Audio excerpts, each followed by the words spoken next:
موضوع الدرس في إثبات التوحيد والأدلة على ذلك سورة الأحقاف تفسير ابن كثير. الحمد لله رب العالمين والصلاة والسلام على أشرف الأنبياء وسيد المرسلين سيدنا محمد وعلى آله وأصحابه أجمعين. اللهم صل على سيدنا محمد وعلى آل سيدنا محمد كما صليت على إبراهيم وعلى آل إبراهيم في العالمين إنك حميد مجيد. أعوذ بالله من الشيطان الرجيم. بسم الله الرحمن الرحيم.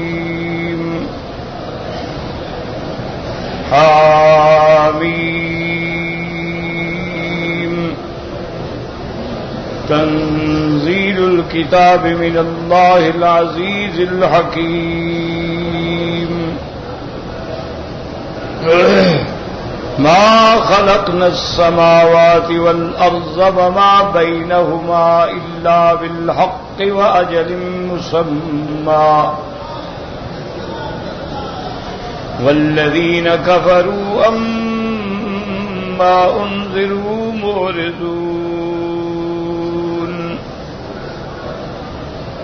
قل أرأيتم ما تدعون من دون الله أروني ماذا خلقوا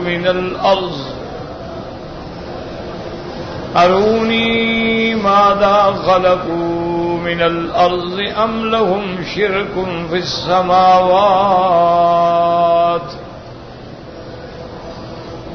ائتوني بكتاب من قبل هذا أو آثارة من علم إن كنتم صادقين.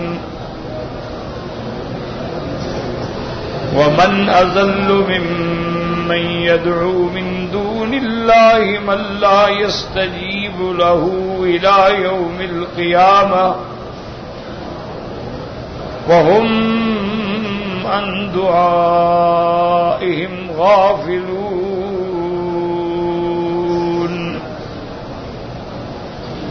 وإذا حشر الناس كانوا لهم أعداء وكانوا بعبادتهم كافرين. اللہ تبارک و تعالی نے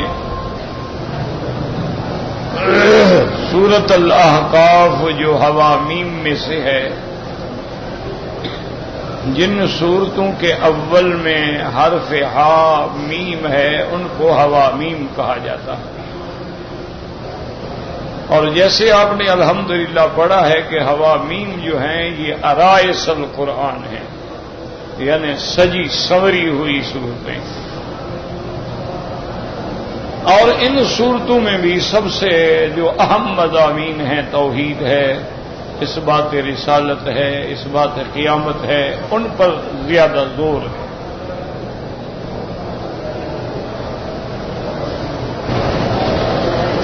کیونکہ یہ صورتیں مکیہ ہیں اور آپ کو پتہ ہے کہ مکی زندگی میں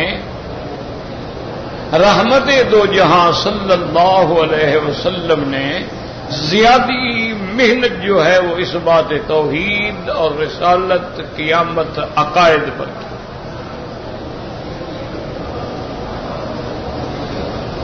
اور یہ بڑی مدت ہے، کیونکہ میرے محبوب جب آپ کی عمر مبارک 40 سال کی ہوئی تو آپ کو نبوت ملی.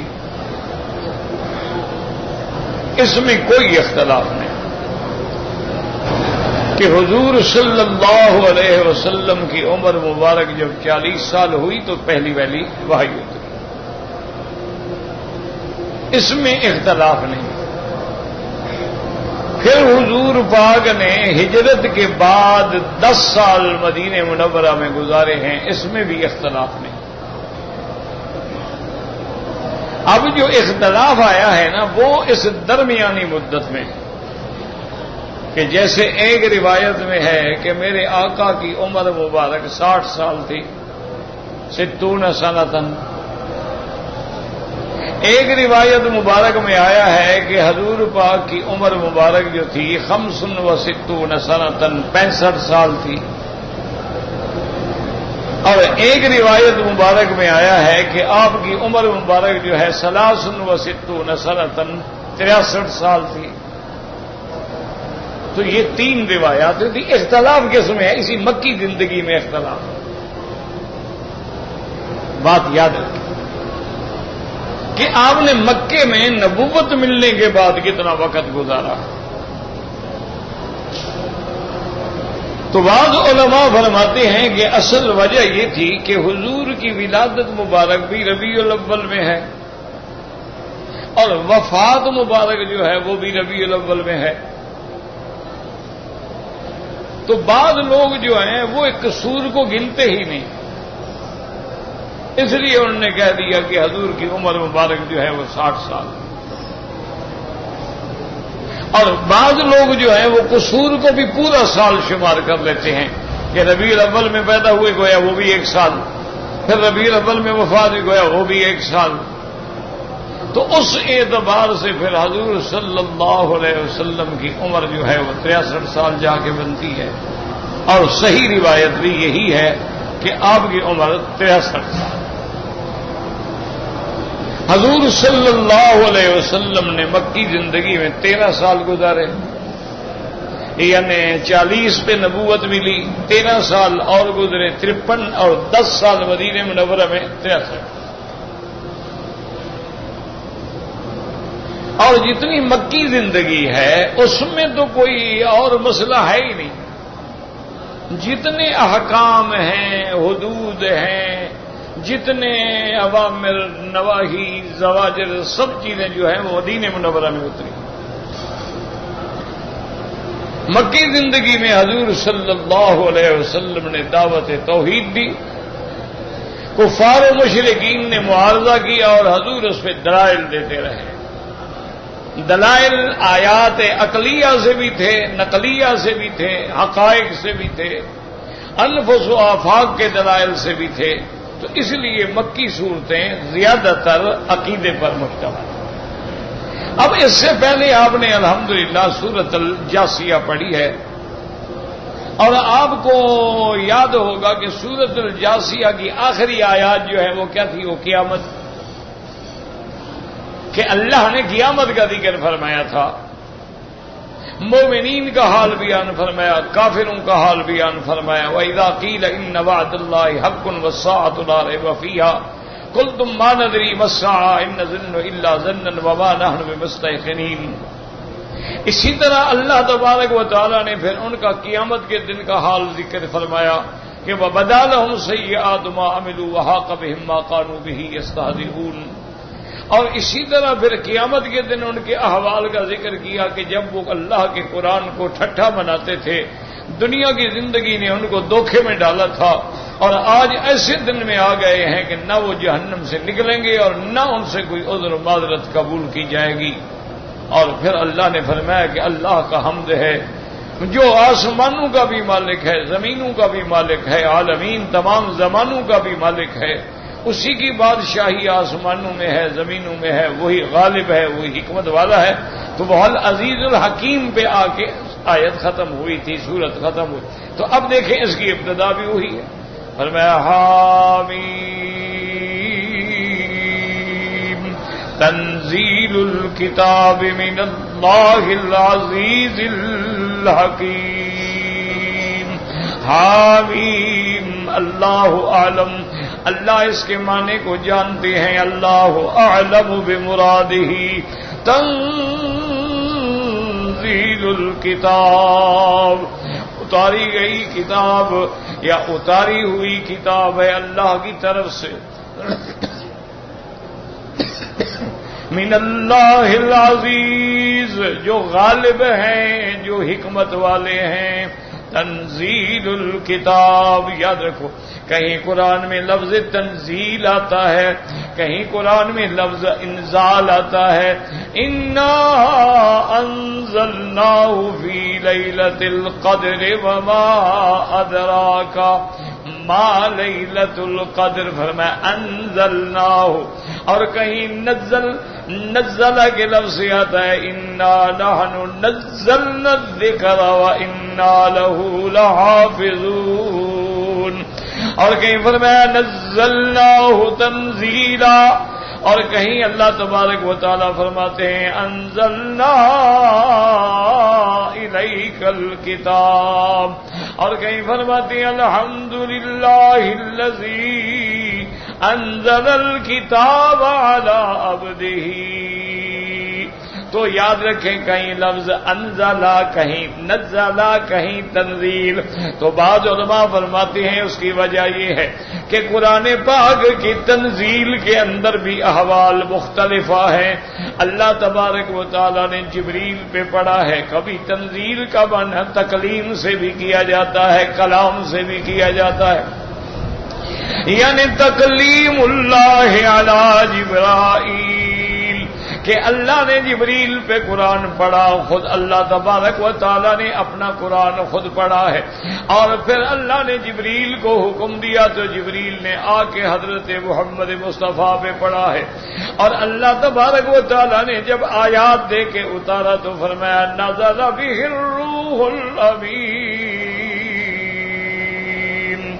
اللہ تبارک و تعالیٰ کا فرشتہ اور روح جبریل امانت والا جو ہے وہ قرآن لے کے اترا ہے، علی قلبک لتکون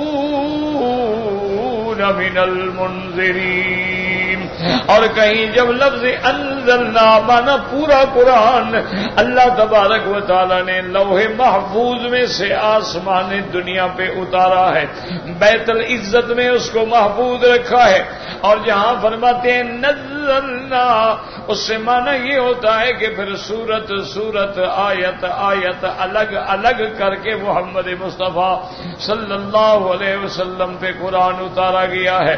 تو یہ قرآن کے انزال کی، قرآن کے اترنے کی، قرآن پاک کے آنے کے احوال مختلفہ ہیں، اور کبھی اللہ کا جبریل آ کے حضور کے دل پہ القاء کر دیتے ہیں، اور کبھی جبریل آ کے سامنے بیٹھ کے تلاوت کرتے ہیں اللہ تبارک و تعالیٰ کے قرآن کی، اور حضور سنتے ہیں۔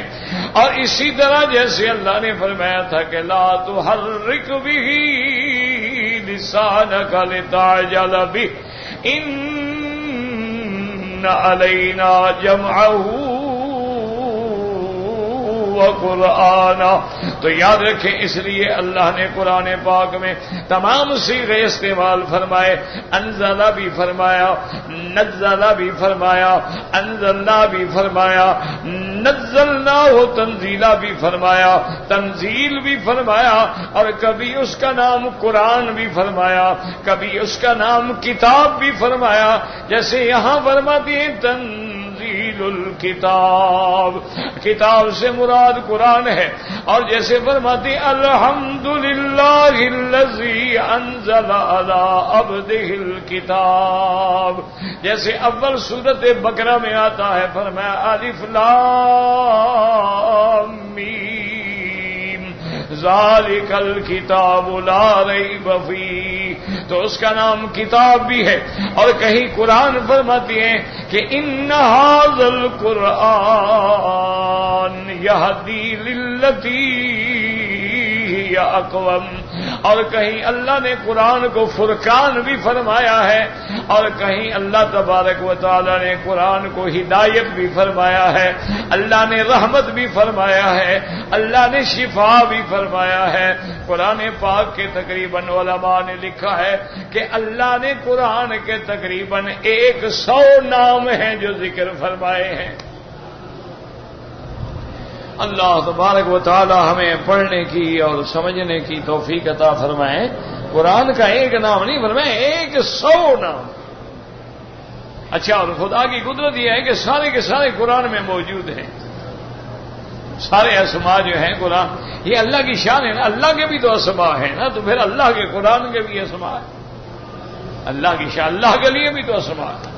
بعض علماء فرماتی ہیں 99 نام ہیں، اور بعض علماء نے فرمایا اللہ کا 1000 نام ہے کتابوں میں، اور بعض علماء فرماتی ہیں 3000 نام ہے کتابوں میں، اس لیے کہ علماء نے کتابیں لکھی الاسنا فی اسماء اللہ الحسنی، لیکن صحیح احادیث میں جو ثابت ہے ان للہ 99 اسما، اللہ کے 99 نام ہیں، من احصاها، جو ان کو یاد رکھے۔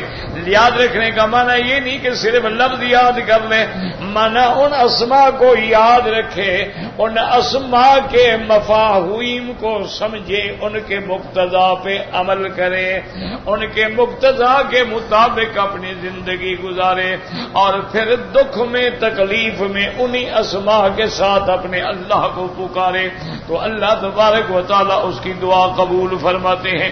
تو اس لیے جہاں جہاں آپ دیکھیں گے کہیں اللہ فرمائیں گے الکتاب، کہیں اللہ فرمائیں گے الکتاب کے بجائے علی بھی قرآن کا نام ہے، لدینا علی حکیم، اور اسی طرح قرآن بھی نام ہے، اور قرآن کی صفت کریم بھی فرمائے انہ لقرآن کریم فی کتاب مکنون لا یمسہ الا المطہرون، یہ قرآن عظیم ہے۔ اس لیے ایک حدیث میں آتا ہے، سیدنا علی رضی اللہ تعالی عنہ سے روایت ہے، فرماتے ہیں کہ ہم بیٹھے تھے اور حضور بھی موجود تھے کہ فتن کا ذکر چل پڑا کہ آنے والے زمانے میں بڑے بڑے فتنے آئیں گے۔ اللہ تبارک و تعالیٰ معافر، دیکھا نہیں آج کل کیسے فتن کا دور ہے، زمان اللہ معافر میں ایسے فتنے ہیں کہ کاللیل المظلم، جیسے اندھیری رات ہوتی ہے، مسلمان کا قاتل ہے، بیٹا باپ کا قاتل ہے، باپ بیٹے کا قاتل ہے، بھائی کا قاتل ہے، بہنیں بہنوں کی قاتل ہیں، بیوی شوہر کی قاتل ہے، انا للہ و انا الیہ راجعون، یہ فتن ہے۔ اسی طرح پھر عقائد کے فتنے آئیں گے۔ اب دیکھ لیں کہیں قادیانیت کا فتنہ ہے، کہیں آغا خانیت کا فتنہ ہے، کہیں ذکری فتنہ ہے، کہیں اسماعیلی فتنہ ہے، کہیں روافض ہیں، کہیں نواسب ہیں، کہیں خوارج ہیں، کہیں مشبہ ہیں، کہیں قدیہ ہیں، کہیں منکر حدیث ہیں، کہیں منکر قرآن، کو ایک فتنہ، انا للہ و انا الیہ راجعون۔ تو حضرت علی فرماتی ہیں کہ جب فتن کا ذکر آیا تو ایک صحابی نے حضور پاک سے پوچھا کہ مل مخرج منہا یا رسول اللہ صلی اللہ علیہ وسلم۔ صحابی نے پوچھا حضور جب وہ فتنوں کا دور ہوگا تو ان سے نکلنے کا طریقہ کیا ہے، اس فتنے سے بچنے کا حل کیا ہے کہ ہم کیسے فتنے سے بچیں گے؟ حضور پاک نے فرمایا کہ قرآن کو پکڑ لینا بس، فیہ نبأ من قبلکم وخبر من بعدکم، کہ قرآن ایک ایسی کتاب ہے جس کے پہلے زمانے کے بھی احوال موجود ہیں، بعد میں آنے والے واقعات بھی موجود ہیں، اور آپ نے فرمایا کہ اس قرآن پاک کے اندر اللہ تبارک و تعالی نے حلال ہے، حرام ہے، وعد ہے، وعید ہے، اور قرآن جو ہے قول فصل ہے، قرآن کوئی ایسی بات نہیں ہے، اور قرآن پاک ایسی چیز ہے کہ من اتبع ہدیہ، جس نے قرآن کی اتباع کی وہ ہدایت پا گیا، اور جس نے قرآن سے منہ پھیرا وہ گمراہ ہو گیا، اور جس نے قرآن کا مقابلہ کیا اللہ اس کی قبر کو توڑ ڈالیں گے، اللہ تبارک و تعالیٰ اس کو مٹا ڈالیں گے۔ اس لیے فرمایا کہ اگر فتنے سے بچنا چاہتے ہو تو پھر اللہ کے قرآن سے لو لگا لو، اللہ کے قرآن کی تلاوت کرو، اللہ کے قرآن کے معانی پڑھو، اللہ کے قرآن کے تراجم پہ غور کرو، اللہ کے قرآن کے اوامر پہ عمل کرو، اللہ کے قرآن کے نواہی سے بچ جاؤ۔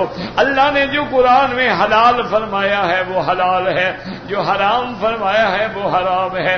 اچھا بعض چیزیں مشتبہات ہوتی ہیں، مشتبہات سے بھی بچ جاؤ تو پھر فتنے سے تمہیں نجات مل جائے گی۔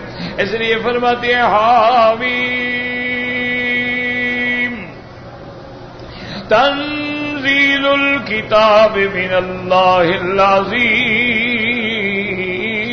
الحکیم ان فی السماوات والارض لآیات للمؤمنین اللہ تبارک و تعالیٰ فرماتے ہیں کہ تحقیق آسمانوں میں اور زمینوں میں نشانیاں ہیں ایمان والوں کے لیے. وہ آسمانوں کی بلندی پہ غور کریں, آسمانوں کے طبقات پہ غور کریں, اور پھر آسمانوں پر میں نے جو مخلوق فرشتے آباد کیے ان پہ غور کریں, پھر میں نے آسمانوں میں جو بروج بنائے ہیں ان پہ غور کریں, پھر میں نے شمس و قمر کے سیر کا رستے بنائے ان پہ غور کریں, ان میں کواکب و نجوم ہیں ان پہ غور کریں, ان میں چاند سورج ہے ان پہ غور کریں.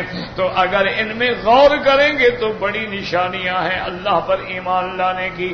ان فی السماوات والارض لآیات للمؤمنین.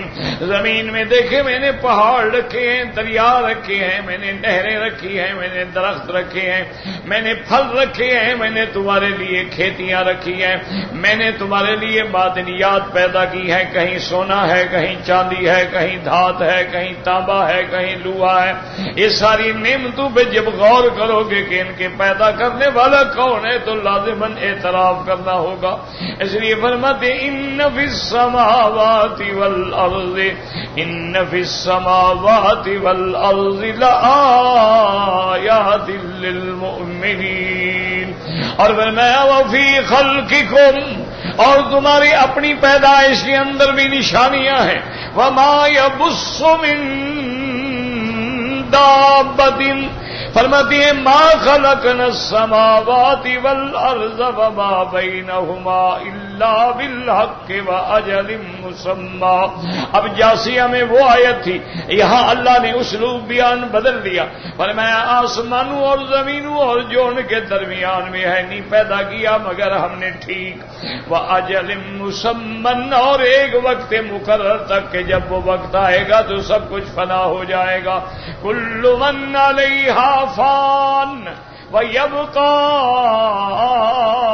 وَجْهُ رَبِّكَ ذُو الْجَلَالِ وَالْإِكْرَامِ. اس لیے فرماتی ہے ما خلقنا السماوات والارض وما بینہما الا بالحق واجل مسمى. ہر چیز ایک صحیح اندازے پہ پیدا کی ہے اور ایک وقت مقرر تک پیدا کی ہے. والذین کفروا اما انذروا معرضون. اور جو کافر ہیں جن چیزوں سے ان کو ڈرایا جاتا ہے کہ جہنم سے ڈرو, قیامت سے ڈرو, اللہ کے عذاب سے ڈرو, وہ اعراض کرتے ہیں, وہ نہیں مانتے ہیں. اب اللہ فرماتے ہیں میرے مدنی آپ ان کو چیلنج کریں. قل رأیتم ما تدعون من دون اللہ. اللہ نے فرمایا اچھا بتلاؤ تم جن کو اللہ کے سوا تم پکارتے ہو. اب یاد رکھو کہ اللہ کے سوا پکارنے میں سب آتے ہیں. من دون اللہ, اللہ کے سوا, اللہ کے بغیر, اللہ سے برے. اس میں اب یہ بلا وجہ ایک جہالت ہوتی ہے کہ آدمی اگر بتوں کو پکارے تو کافر ہے اور بندوں کو پکارے تو ایمان والا ہے. یہ کیا من دون اللہ, یاد رکھ لیں. وَمَنْ أَضَلُّ مِمَّنْ يَدْعُو مِنْ دُونِ اللَّهِ. اس سے بڑا گمراہ کون ہے جو اللہ کے سوا کسی اور کو پکارے. تو اب یاد رکھو یہ جہالت ہوتی ہے کہ جی وہ تو بتوں کو پکارتے تھے نا جی, وہ تو جی بتوں کو پکارتے تھے, وہ تو حبل کو پکارتے تھے, وہ تو لات کو اللہ کے بندے کوئی بت کو پکارے تو اتنا مجرم ہے, کسی پیغمبر کو پکارے تو اتنا مجرم. مانا یہ ہے کہ اللہ کے سوا کسی کا پکارنا جو ہے وہ شرک ہے. اب اگر کوئی کہتا ہے یا صنم یا حبل یا لات, یا کہتے یا جبرائیل یا میکائیل یا اسرائیل یا اسرافیل یا نبی یا رسول یا پیر عبدالقادر, سارا ایک ہی شرک ہے. یہ جہالت ہے کہ جی بتوں کو پکارو تو شرک ہے اور بندوں کو پکارو تو شرک نہیں ہے. یہ تو جہالت والی بات. اب آگے حالات کہ بعض قوموں نے پکارا, انہوں نے بھی بندوں کو ہے لیکن بتوں کی شکل ہے. یہ بت کیا تھے؟ انسانوں کی شکل تھی. یہ دیوی دیوتا کیا ہے؟ ان کا ایک تصور ہے کہ ایک دیوی تھی، ایسی پاک تھی، ایسی پوتر تھی، اور ساری زندگی اس نے گناہ نہیں کیا، برائی کی طرف دیکھا نہیں، ایک تصور کیا، تخیل کیا، اس کی ایک صورت بنا دی. یہ ان کے بھی ایک تخیلات ہیں، اصل تو وہ کسی کی صورت ہے نا. دیکھو نا کہ اگر ہندو ہے مثلا، اس نے سونے کو پوجنا ہے تو سونے کا ڈھیر رکھ لے، پتھر کو پوجنا ہے تو ہمالیہ پہاڑ کو پوجنا شروع کر دے، لکڑی کو پوجنا ہے درخت کے آگے کھڑے ہو کے اپنے بھجن گانے شروع کر دے. یہ شکلیں جو بناتے ہیں وہ بھی کسی کی شکلیں بناتے ہیں. یعنی ان کے نزدیک بعض فرشتوں کی شکلیں ہیں، ان کے نزدیک بعض جو ہے وہ ابراج کی بروج کی شکلیں ہیں، ان کے نزدیک بعض جو ہے وہ انسانوں کی شکلیں ہیں، ان کے نزدیک بعض جو ہے وہ مہر کے دیوتا کی شکلیں ہیں، اور بعض جو ہے وہ قہر کی دیوی کی شکلیں ہیں. ایک تصور ہے، اصل بات وہی ہے، وہ بھی کسی نہ کسی کی شکل بناتے ہیں. اب دیکھو نا جی، ہم دنیا کے اندر بھی آج کل بھی دیکھ لیں، مسلمان ہیں، کلمہ پڑھتے ہیں، لیکن کسی نہ کسی قبر پہ جا کے سجدہ کرتے ہیں نا. ایسے سڑک پہ تو سجدہ نہیں کرتے. کبھی آپ نے دیکھا ہے کہ سڑک پہ سجدہ کریں تارکول پہ؟ کبھی آپ نے دیکھا ہے کہ جناب نہر کو جا کے سجدہ کریں، دریا کو سجدہ کریں؟ وہ بھی ڈھونڈتے ہیں ہاں یہ اللہ والے کی قبر ہے. جب ہم اس پہ سجدہ کریں گے تو اللہ والا راضی ہو جائے گا. جب یہ راضی ہو جائے گا اللہ پاک کو کہہ دے گا بس ہماری چھٹی ہو جائے گی، ہم فارغ ہو جائیں. بات وہی ہے جو ان کے دماغ میں تھی، وہی ان کے دماغ میں، کوئی ایک ذرے کے برابر بھی فرق نہیں. یہ تو بہانے ہوتے ہیں نا کہ جی او جی ہم تو ان کو سجدہ کرتے ہیں، یہ تو اللہ کے پیارے ہیں، اس کے اپنے ہیں. وہ تو غیر تھے، کافر پوجتے تھے غیر کو، ہم تو بھی عبادت کر رہے ہیں، تعظیم کر رہے ہیں جو اس کے اپنے ہیں، اور یہ تو اس کے محبوب ہیں. تو اس لیے مسئلہ سمجھو کہ ایک آدمی ہے، اس کی بیوی ہے، اللہ نہ کرے، اللہ ہر مسلمان کی عزت محفوظ رکھے. اچھا، اس کی بیوی اگر کسی گلی کے بندے سے زنا کروائے وہ تو جرم ہے، اگر خاوند کے بھائی سے کرائے وہ تو اپنا ہے نا، وہ تو پھر زنا نہیں ہوگا نا شمار کے، وہ تو اپنا ہے، وہ تو خاوند کا بھائی ہے، دیور ہے. تو اپنے سے زنا کرانا جائز ہے، غیر سے حرام. یعنی اپنے کو سجدہ کرنا جائز ہے، اللہ کے مخالف کو سجدہ کرنا حرام. یہ کیا بات؟ یہ کوئی عقیدہ ہے؟ مذاق ہے؟ بچوں کا کھیل ہے؟ ایک لفظ ہے من دون اللہ، اللہ کے سوا جس کو بھی پکارو گے شرک. اب آگے یاد رکھو کہ جن کو پکارا گیا ان میں پھر دو قسمیں ہیں. بعض تو لوگوں نے مثلا حضرت عیسیٰ علیہ السلام کو خدا کا بیٹا بنا دیا، خدا کا خدا بنا دیا، ثالث و ثلاثہ بنا دیا. لیکن عیسیٰ علیہ السلام ان کے اس پکارنے پہ یا اس عقیدے پہ راضی نہیں ہیں. وہ قیامت میں انکار کریں گے کہ یا اللہ میں نے ان کو یہ نہیں کہا. اسی طرح جتنے انبیاء کو پکارا گیا، جتنے اولیاء، مثلا آج لوگ کہتے ہیں یا پیر عبد القادر جیلانی، آج کہتے ہیں 11ویں شریف، حضرت پیران پیر کی 11ویں، حضرت امام جعفر کے کونڈے، اور جناب یہ ساری چیزیں قیامت ہو گئیں گے یا اللہ ہم نے تو ان بدبختوں کو نہیں کہا کہ 11ویں مناؤ، دودھ تقسیم کرو. ہم نے کسی کتاب میں لکھا ہے کہ 11ویں شریف کا دودھ تقسیم کیا کرو؟ ہم نے تو نہیں کہا، یہ تو نے خود بنایا ہے کہ بوڑھی تھی اور بیڑا غرق ہو گیا تھا، پھر 12 سال کے بعد حضرت نے بیڑا نکال دیا تھا. اے اللہ مجھے تو نہ بیڑے کا پتہ ہے نہ بوڑھی کا پتہ ہے، مجھے تو پتہ ہی نہیں کہ کیا کہہ رہے ہیں، کیا بکواس کرتے ہیں. اچھا، بعض وہ ہوتے ہیں جن کو یہ پکارتے ہیں اور وہ خوش ہیں، شیطان، کہ ابلیس مختلف شکلوں میں ان کے آگے آ کے اپنے آپ کو پیش کرتا ہے اور یہ اس کا سجدہ کرتے ہیں، اس کو بلاتے ہیں، وہ خوش ہوتا ہے. اسی لیے قیامت میں جب جہنم میں ہوں گے نا تو شیطان کو پکڑیں گے، تو بدبخت تو نے ہمیں خراب کیا، کہا ٹھہرو ٹھہرو، تو نے ہمیں خراب کیا، بڑے آئے الزام لگانے والے۔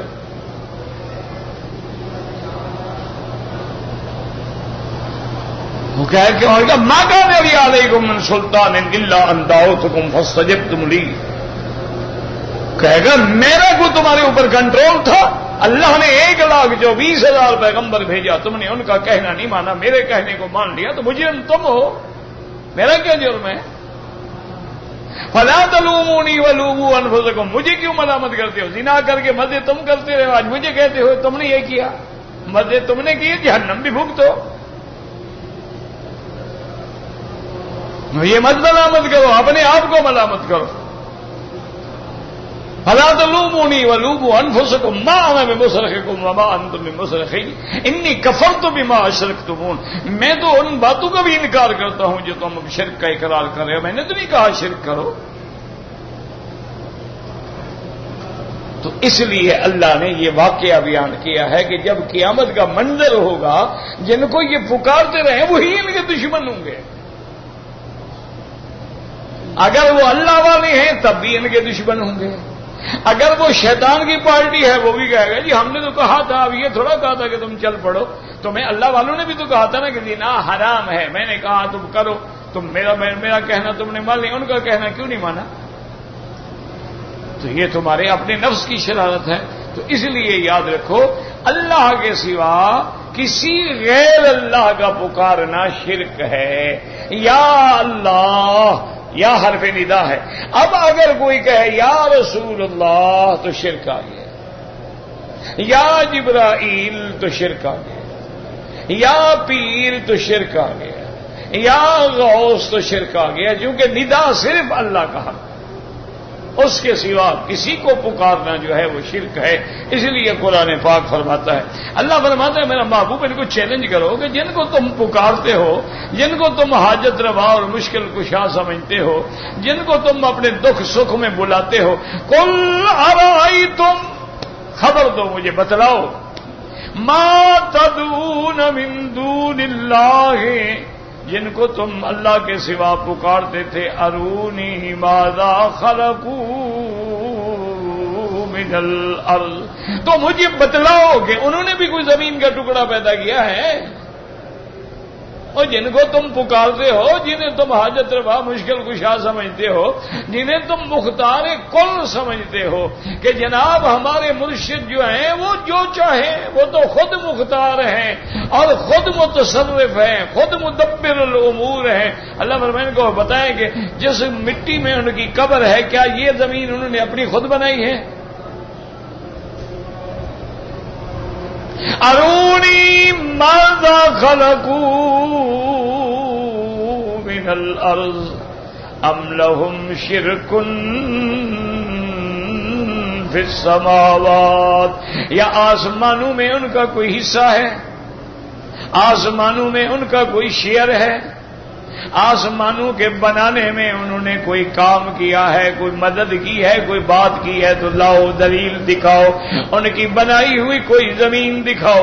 یہ کیسی بات ہے کہ زمین میری پہ رہتے ہیں، آسمان میرے کے نیچے زندگی گزارتے ہیں، اب جب موت آتی ہے تو میری بنائی مٹی میں دفن ہوتے ہیں، پھر وہ خدا کیسے بن گئے، حاجت روا کیسے بن گئے، پھر وہ مشکل کشا کیسے بن گئے؟ منہا خلقناکم، اسی مٹی سے میں نے تم کو پیدا کیا ہے، وفیہا نعیدکم، اسی میں لوٹاؤں گا، ومنہا نخرجکم تارۃ اخری۔ اس لیے اللہ فرماتے ہیں ان کو کہو یہ بھی تو بتائے نا، کوئی انہوں نے زمین بنائی ہو کہ چلو زمین بڑی چیز ہے، کوئی مکھی بنائی ہو، مچھر بنایا، مکھی مچھر تو چھوٹی چیز ہے نا، زمین تو چلو بڑی چیز ہے، کوئی مکھی بنائی ہو تو یہ بھی دکھا دے کہ مچھر بنایا ہو، یا ان کا آسمانوں کے بنانے کے اندر کوئی حصہ ہو۔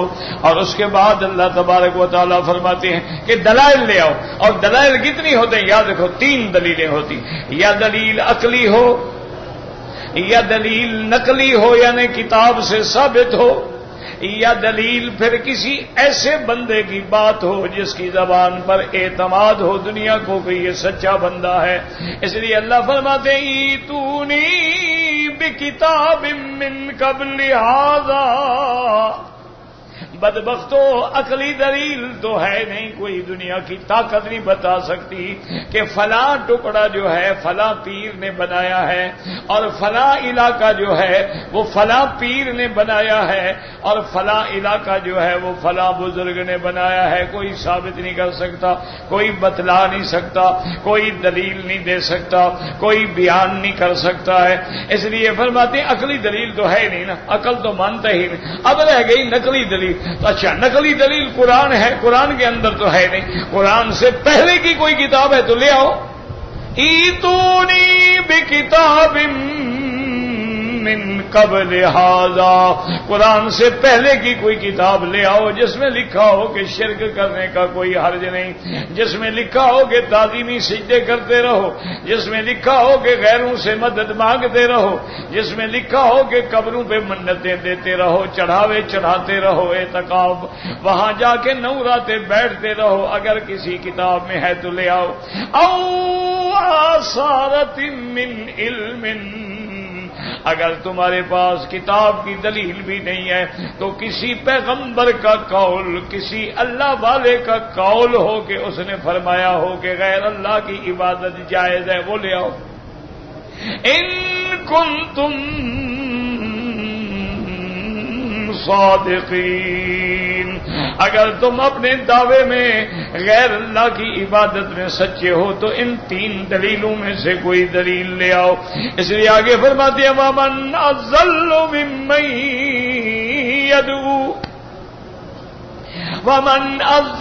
مِمَّن يَدْعُو مِن دون اللہ.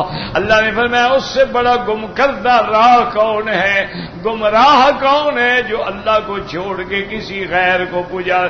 من لا يستجیب له الى یوم القیامت. جو قیامت تک اس کی دعا، اس کی پکار کا جواب نہیں دے سکتے، کوئی مدد نہیں کر سکتے ہیں. وَهُمْ عَن دُعَائِهِمْ غافلون. ان کو تو پتہ ہی نہیں کہ کون ہمیں پکار رہا ہے. تم یہاں بیٹھے پڑھ رہے ہو یا شیخ عبد القادر جیلانی شیئا للہ، یا معین الدین چشتی مدد کن معین الدین چشتی. اس کو تو پتہ ہی نہیں کوئی کیا کہہ رہا ہے، کیا شرک کر رہا ہے. اس کو کیا پتہ ہے؟ اسے تو اللہ نے فرمایا اس کو تو پتہ ہی نہیں ہے، اس کو بھی پتہ ہی نہیں. اسی لیے اللہ تبارک و تعالیٰ قیامت میں تمام مشرکین کا بھانڈا جو ہے سرے راہ پھوڑ دیں گے. اللہ فرمائیں گے عیسیٰ ابن مریم سے انت قلت للناس اتخذونی وَأُمِّيَ إِلَٰهَيْنِ مِن دُونِ اللَّهِ. اللہ فرمائیں گے عیسیٰ کیا تم نے کہا تھا لوگوں کے کہ مجھے بھی خدا مانو اور میری اماں کو بھی خدا مانو، ہم سب خدا ہیں؟ عیسیٰ علیہ السلام عرض کریں گے سبحانک ما یقول لی ان اقول ما لیس لی بحق. کہیں گے پاک ہے تیری ذات مولا، میں وہ بات کر کیسے سکتا ہوں جس کا مجھے حق نہ ہو. میں تیرا بندہ ہوں، میں تیرا عبد ہوں، میں تیرا نبی ہوں، میں تیرا رسول ہوں، میں تیری توحید کا مبلغ ہوں. میں کیسے کہہ سکتا ہوں مجھے خدا مانو؟ اور میرے پروردگار عالم ان کنت قلتہ، اگر میں نے کہا ہے، آپ تو جانتے ہیں کیونکہ آپ تو میرے اندر کی بات بھی جانتے ہیں. میرا مولا میں نے کبھی ما قلت لهم الا ما امرتنی بہ، میں نے ان کو کبھی کچھ نہیں کہا مگر وہ جو آپ نے حکم دیا ان اعبدوا اللہ، اللہ کی عبادت کرو. تو اللہ کے پیغمبر نے اسی طرح یاد رکھیں بے نہیں، جتنے اللہ کے اولیاء ہیں قیامت میں سارے ان کا گریبان پکڑ لیں گے کہ بدبختو ہم نے کہا تھا ہمیں پکارو، ہم نے تمہیں کہا تھا کہ ہمارے نام پہ منت مانو، ہم نے کہا تھا تمہیں عقیدہ رکھو کہ ہم مشکل کشا ہیں، ہم نے تمہیں کہا تھا کہ ہماری تصویریں لگا کے ان پہ پھول چڑھاؤ، ہم نے کہا تھا کہ آگے ہمارے قبروں پہ اعتکاف کے بہانے سے 9 راتیں بیٹھو. تو اللہ کے اولیاء ان کے خود بڑے دشمن ہوں گے. اس لیے اللہ فرماتے ہیں کہ جن کو یہ پکارتے ہیں من لا یستجیب لہ الی یوم القیامۃ وہم عن دعائہم غافلون. اور فرمایا وَإِذَا حُشِرَ النَّاسُ وَإِذَا حُشِرَ النَّاسُ قیامت میں جب لوگوں کو اللہ جمع کریں گے کانوا لہم اعداء یہ جن کے سجدے کرتے ہیں وہی ان کے دشمن ہوں گے. وَكَانُوا بِعِبَادَتِهِمْ کافرین اور وہ ان کی عبادتوں کا انکار کریں گے اور کہیں گے مولا ہم نے ان کو نہیں کہا ہے, ہم تو جانتے ہی نہیں ہیں کہ یہ ہمیں پکارتے تھے یا ہم سے مانگتے تھے. واللہ عالم. اللہ ہمیں صحیح توحید نصیب فرمائے.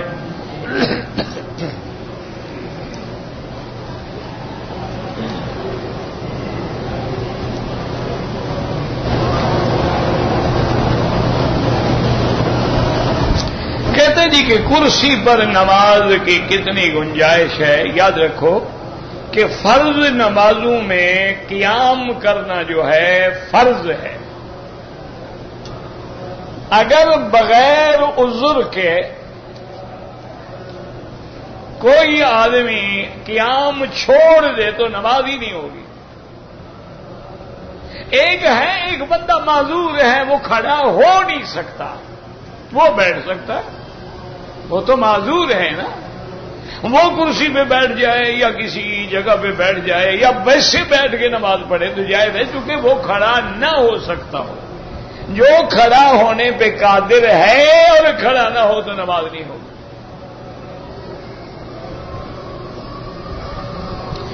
جماعت کے لیے جب تکبیر کہی جاتی ہے تو امام احمد ابن حنبل رحمت اللہ علیہ فرماتے ہیں کہ جب مؤذن جب مکبر کہے حی علی الصلاۃ حی علی الصلاۃ تو آپ کھڑے ہو جائیں. لا حول ولا قوة الا بالله لا حول ولا قوة الا بالله لا حول ولا قوة الا بالله العلي العظيم لا حول ولا قوة الا بالله انا لله وانا الیہ راجعون اللهم اجرنی فی مصیبتی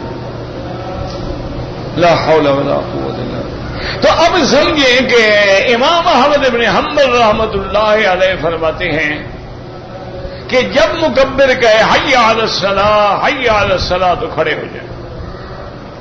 امام ابو حنیفہ رحمۃ اللہ علیہ فرماتے ہیں کہ جب وہ مؤذن کہے گا قد قامت الصلاۃ قد قامت الصلاۃ تو پھر کھڑے ہوں.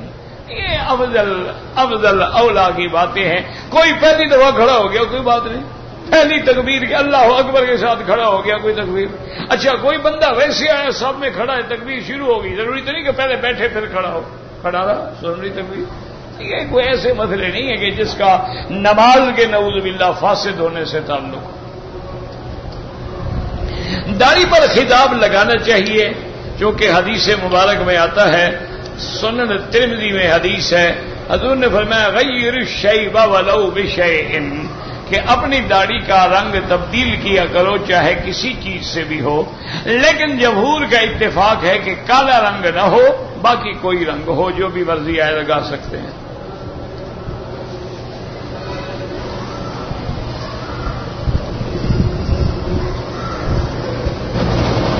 کہتے ہیں جی کہ میرا لڑکا پیدا ہوا 1 سال اس کی عمر ہو گئی ہے, میں نے عقیقہ نہیں دیا. نہیں دیا تو نہیں دیا, بس بات ختم ہو گئی. عقیقہ کرنا سنت ہے, تم تو روز ہزاروں سنتیں پی جاتے ہو, اس سنت کا بڑا خیال آ گیا ہے تمہیں. تم تو ایک دن میں پتہ نہیں کتنی سنتوں کے قاتل ہو. عقیقہ کرنا سنت ہے کہ 7ویں دن اگر لڑکا ہے 2 بکرے یا 2 دمبے جو بھی اللہ توفیق دے, لڑکی ہے تو 1. 7ویں دن نہ کر سکے 14ویں دن نہیں کر سکا, وقت گزر گیا. اب یہ تھوڑا ہے کہ جو عید نماز گزر گئی آج کھڑے ہو کے ہم عید پڑھ لیں, یہ کوئی عقل ہے؟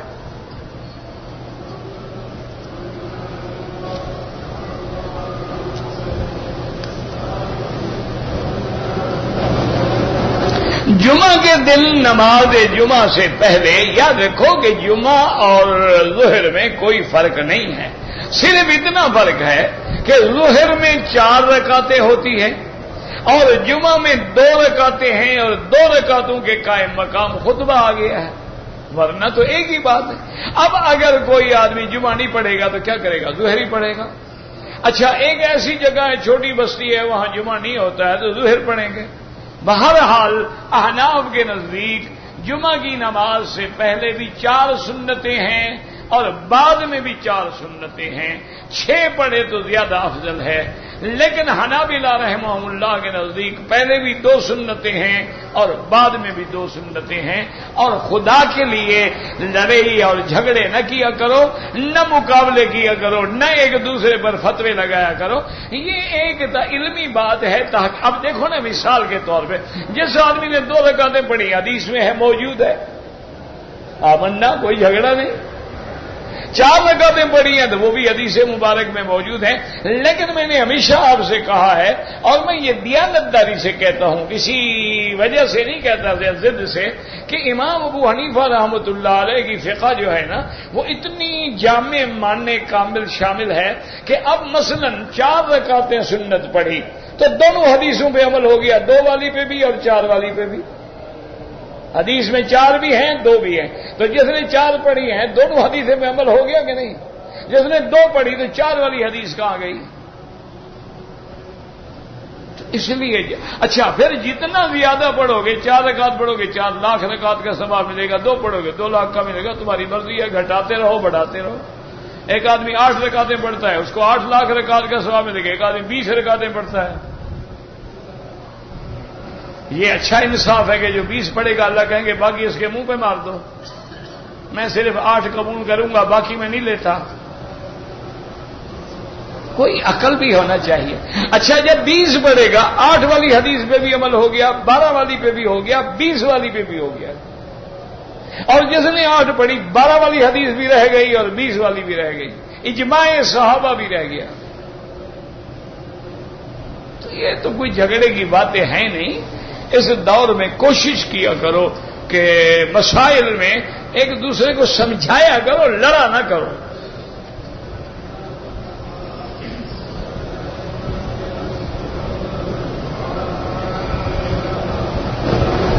ایک آدمی نے مجھے 3 سال پہلے سونا دیا تھا، میں نے وہ بیچا 4000 ریال میں۔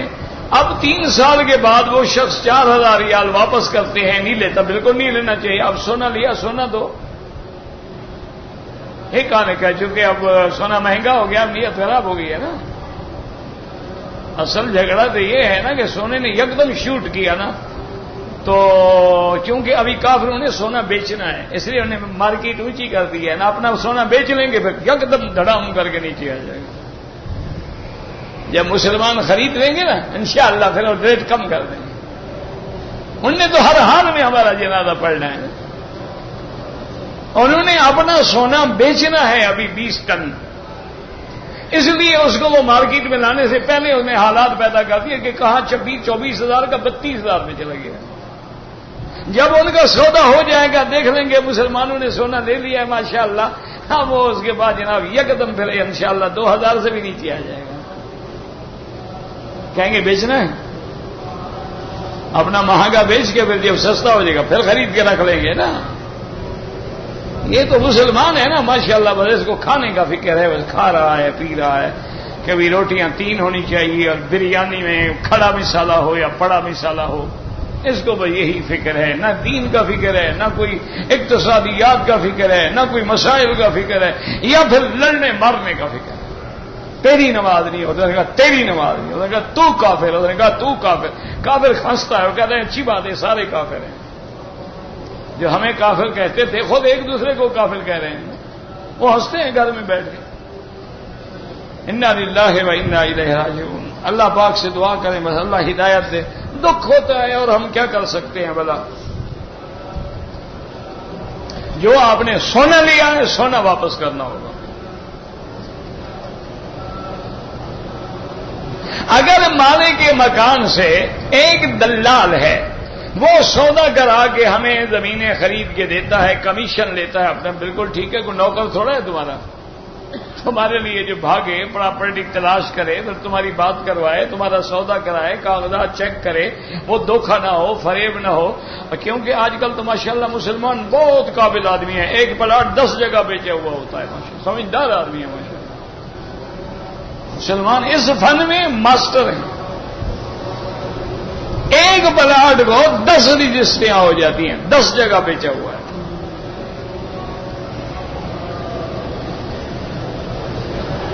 سنت پڑھنا مسجد میں افضل ہے یا گھر میں؟ کہیں جہاں توفیق کو پڑھا تو کرو. افضل تو گھر ہے، تم گھر جا کے پڑھو گے، وضو ٹوٹ گیا، پھر بچوں کے ساتھ بیٹھ گیا، فی امان اللہ ہو گیا.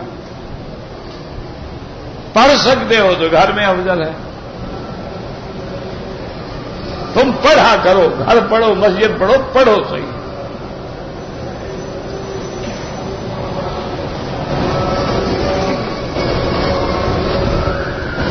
ایک شخص مسلمان ہے، اس کی بہن کافر ہے، کافر کو زکات نہیں دے سکتا، مسلمان کو زکات دو.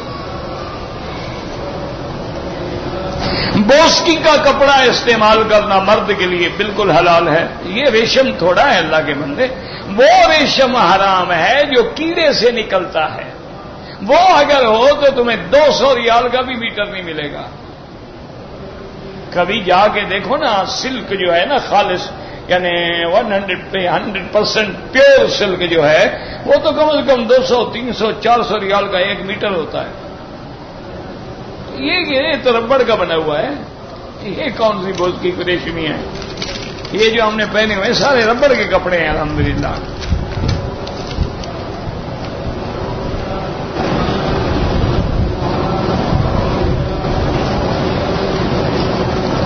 میرا خامن دوسری عورتوں کے چکر میں ہے، 8 سال ہو گئے ہیں. اللہ سے دعا کریں 2 رکعت نماز صلاۃ الحاجہ پڑھ کے کہ اللہ اس کو ہدایت دے.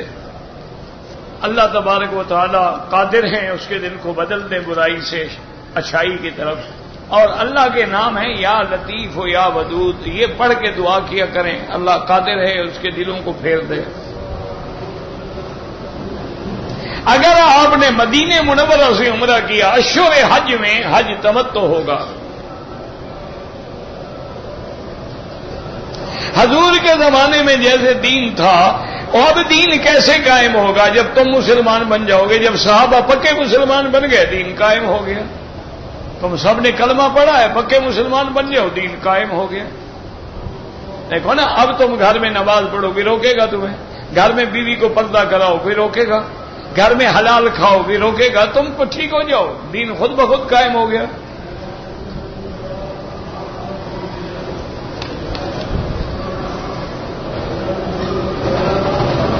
میری شادی چچے کی سالی سے ہوئی ہے، میری اولاد کی شادی چچا کی اولاد سے ہو سکتی ہے؟ کیوں نہیں ہو سکتی؟ کیا ہے، چچے کی اولاد سے کیوں نہیں ہو سکتی؟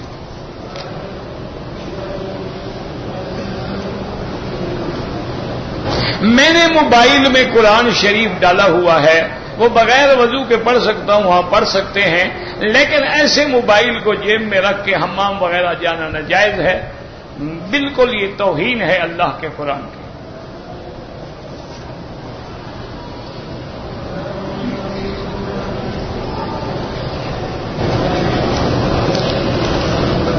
ویسے تمہاری بہن ہے، مدد کر دو، یہ الگ بات ہے. اب اتنا بڑا لمبا چوڑا خط تو میں نہیں پڑھوا سکتا.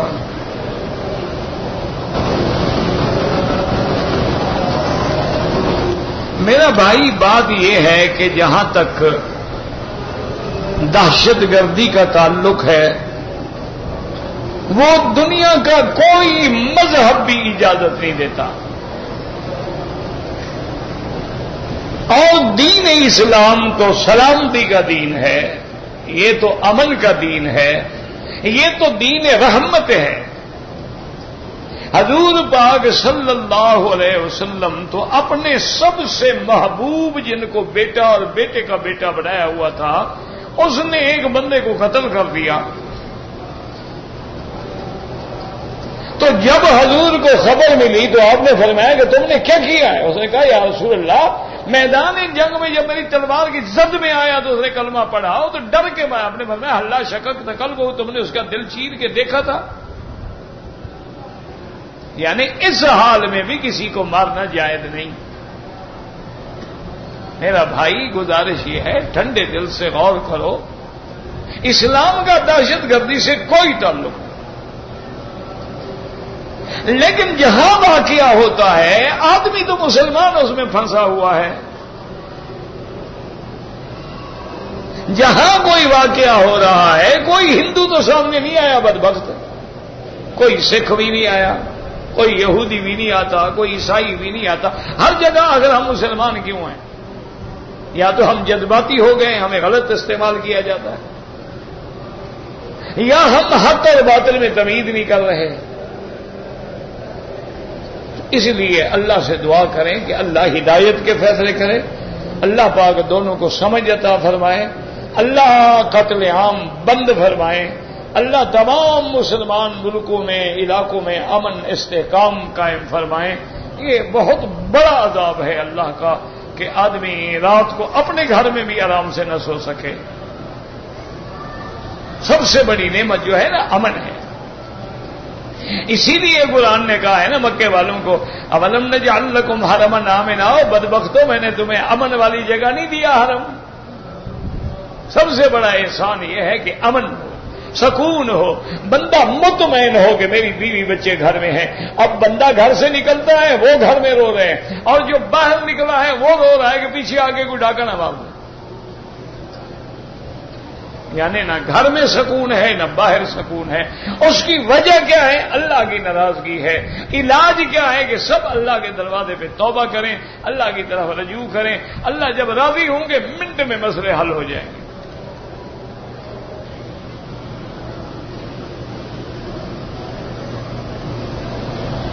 اگر ہم نے طواف کر رہے تھے کہ جنازہ کھڑا ہو گیا، جنازہ پڑھ لیں، پھر جہاں کھڑے ہیں وہیں سے طواف شروع کر دیں، کوئی منع نہیں.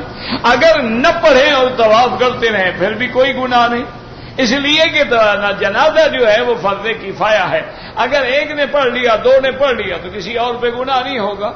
لیکن اگر پڑھنا چاہتے ہیں تو پڑھ لیں. اللہم صلی علی سیدنا محمد وعلی آل سیدنا محمد كما صليت على إبراهيم وعلى آل إبراهيم في العالمين إنك حميد مجيد. اللهم أنت ربي لا إله إلا أنت الأحد الصمد الفرد الذي لم يلد ولم يولد ولم يكن له كفوا أحد.